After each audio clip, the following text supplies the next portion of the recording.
Hello, I'm Kimberly Yvonne, and today on Mohawks Ignite News, I'm joined by Kelley Bartlett. She is a Burlington real estate professional serving the Golden Horseshoe area, and today we'll be discussing the first-time homebuyers incentives. Thank you so much for joining us today, Kelley. Oh, you're more than welcome.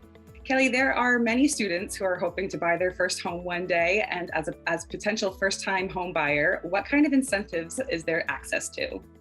Well, there's actually about 5 programs that are available potentially to first-time home buyers, depending on their situation. One of the first ones is the Home Buyers Plan. This is a federal program run through the CRA, and it allows you to withdraw up to $35,000 tax-free from your RSP. It's a loan, and you use it to either build or buy your first home. You have to start paying it back within 2 years of the withdrawal, and you have 15 years to pay it all back to avoid any penalties.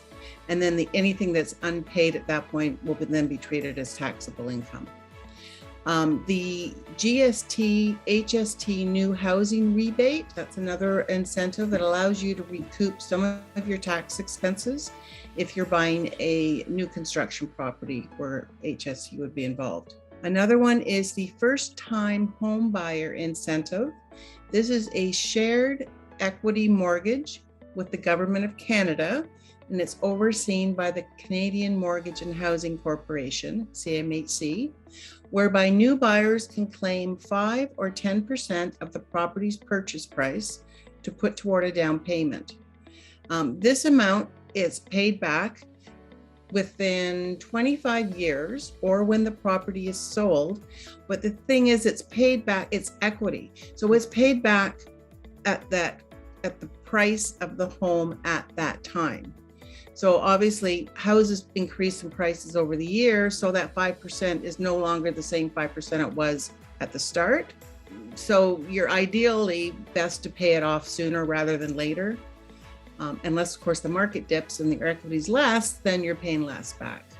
The fourth one is the home buyer's tax credit, where you can receive up to $5,000 of the purchase price of a qualifying home. You would file this rebate on your tax return. There's one of the lines on there that you would use, and you can split that or 50-50 or however you want to split it with your spouse if you choose to, if you have one at the time. And then we have land transfer tax rebates, whereby you can rebate up to $4,000 for first-time buyers only. So you're lessening the amount of land transfer tax you pay, and you always have to pay land transfer tax on a purchase of any kind, new or otherwise. Okay, and of course, there's always qualifications based on your circumstances, your citizenship, the value of your home, just to name a few. So we help our clients determine what they're eligible for by walking them through the home purchasing process, as well as we refer them to our extremely knowledgeable and friendly mortgage advisors. Very good to know. Yeah, I was going to ask about any qualifications for people and where that goes to. Yeah, there are. It depends on which incentive you're talking about, but yeah, everything's, there's always qualifications for something. And what kind of advice would you give to students hoping to buy their first home one day? Well, if you haven't already started, save your money. Really, that's the best thing I can say is to start saving, whether it be in a safe investment or an RSP, but you're just basically you're going to need to have a bulk of cash to put down on any house purchase.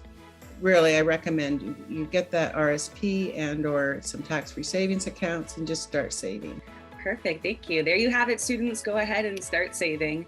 Thank you, Kelley Bartlett, for sharing your insight into the first-time home buyer incentives in Canada. If you would like to hear this interview again or others like it, please visit the Ignite News website.